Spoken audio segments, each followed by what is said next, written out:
வேதாகமம் பழைய ஏற்பாடு ஒபதியா முதலாம் அதிகாரம். ஒபதியா கண்ட காட்சி.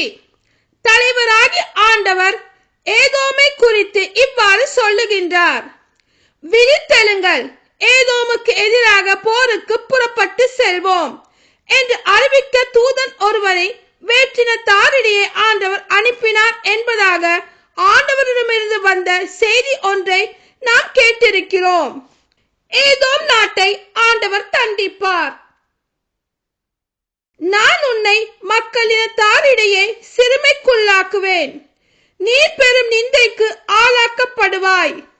பாறை இடுக்குகளில் வாழ்பவனே, உயரத்தில் குடியிருப்பை அமைத்திருப்பவனே, என்னை தரை மட்டும் தாழ்த்தக்கூடியவர் யார் என உள்ளத்தில் சொல்லிக் கொள்பவனே, உன் இதயத்தின் இருமாப்பு உன்னை ஏமாற்றி விட்டது. நீ கழுதை போல் உயர உயர பறந்தாலும், விண்மீன்கள் நடுவில் உன் கூட்டை அமைத்தாலும், அங்கிருந்தும் உன்னை கீழே விழச் செய்வேன் என்கின்றார் ஆண்டவர். உன்னிடம் திருடர்கள் வருவார்கள் ஆயின், கொள்ளைக்காரர்கள் இரவில் வருவார்கள் ஆயின், தங்கள் தேவைக்கு அதிகமாக திருடுவார்களோ? திராட்சை பழம் பறிக்கிறவர்கள் உன்னிடம் வந்தால் திராட்சை பழங்களில் சிலவற்றையாவது விட்டு வைக்க மாட்டார்களா? நீயோவெனில் முற்றிலுமாய் சூறையாடப்பட்டாய். ஏசா எவ்வளவாய் கொள்ளையடிக்கப்பட்டான். மறைத்து வைக்கப்பட்ட அவனுடைய கருவூலங்கள் சூறையாடப்பட்டன. உன்னோடு உடன்படிக்கை செய்தவர்கள் யாவரும் உன்னை ஏமாற்றி விட்டார்கள். அவர்கள் உன்னை நாட்டின் எல்லை வரை விரட்டி விட்டார்கள். உன்னோடு உறவாடியவர்கள் உனக்கு எதிராய் எழும்பி உன்னை மேற்கொண்டார்கள். உன்னோடு உண்டவர்களும் நல்லுறவு கொண்டிருந்தவர்களும் உனக்கு கண்ணி வைத்தார்கள். உன்னை குறித்து அவனுக்கு இருந்த அறிவு கூர்மை எங்கே என்றார்கள். அந்நாளில் நான் ஏதோமில் உள்ள ஞானிகளையும் ஏசாவின் மலை மேல் உள்ள அறிவாளிகளையும் அழிக்காமல் விடுவேனா என்கின்றார் ஆண்டவர். தேமான் வலிமை மிக்க உன் வீரர்கள் திகிலடைவார்கள். ஆதலால் ஏசாவின் மலை மேல் உள்ள யாவரும் வெட்டி வீழ்த்தப்பட்டு மடிவார்கள். ஏதோம் தண்டிக்கப்பட காரணம். உன் சகோதரன் யாக்கோபுக்கு எதிராக நீ செய்த கொடுமையை முன்னிட்டு நீ வெட்கி நாணுவாய். நீ என்றுமே இல்லாது ஒளிந்து போவாய். அயல் நாட்டார் யாக்கோபின் செல்வத்தை கொள்ளையிட்ட அந்நாளில் வெளிநாட்டார் அவன் வாயிலுக்குள் புகுந்து எருசலேமுக்காக தங்களுக்குள் சீட்டு போட்ட அந்நாளில் நீ விலகி நின்று அவர்களுள் ஒருவனாக இருந்தாயே. நீ உன் சகோதரனுடைய நாளை கண்டு அவனுடைய வேதனை நாளை கண்டு மகிழ்ச்சி அடையாது இருந்திருக்க வேண்டும்.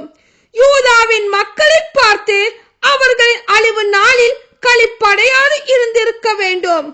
அவர்களின் துன்ப நாளில் இருமாப்படையாது இருந்திருக்க வேண்டும். என் மக்கள் துன்புற்ற நாளில் அவர்களுடைய வாயிலுக்குள் நுழையாது இருந்திருக்க வேண்டும். அவர்கள் கேடுற்ற நாளில் அவர்களின் அழிவை குறித்து மகிழ்ச்சி அடையாது இருந்திருக்க வேண்டும். அவர்கள் அழிவுற்ற நாளில் அவர்களின் பொருள்களை கொள்ளையடிக்காது இருந்திருக்க வேண்டும். அவர்கள் தப்பி ஓடியவர்களை வெட்டி வீழ்த்தும்படி வழிச்சந்துகளில் பதுங்கி இராது இருந்திருக்க வேண்டும். அவர்கள் துயருற்ற நாளில் அவர்களின் எஞ்சியோரை காட்டிக் கொடுக்காது இருந்திருக்க வேண்டும். வேற்றினத்தார் மேல் வரும் தண்டனை தீர்ப்பு. ஏனெனில் ஆண்டவரின் நாள் வேற்றினத்தார் எல்லார் மேலும் வரப்போகின்றது. நீ செய்தது போலவே உனக்கு செய்யப்படும். நீ செய்த வினைகள் உன் தலை மேலே விழும். என் திருமலையில் நீங்கள் என் தண்டனையாகிய பானத்தை குடித்தது போலவே வேற்றினத்தார் அனைவரும் குடிப்பார்கள். மேலும் குடிப்பார்கள், குடித்துக் கொண்டே இருப்பார்கள், குடித்து மயங்கி கிடப்பார்கள். இஸ்ரேலின் வெற்றி. ஆனால் தப்பி பிழைத்தோர் சீயோன் மலையில் இருப்பார். சீயோன் மலையும் தூய்மையாய் இருக்கும்.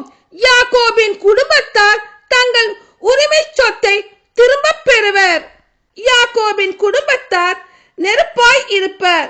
யோசேப்பின் குடும்பத்தார் தீப்பிழம்பாய் இருப்பர்.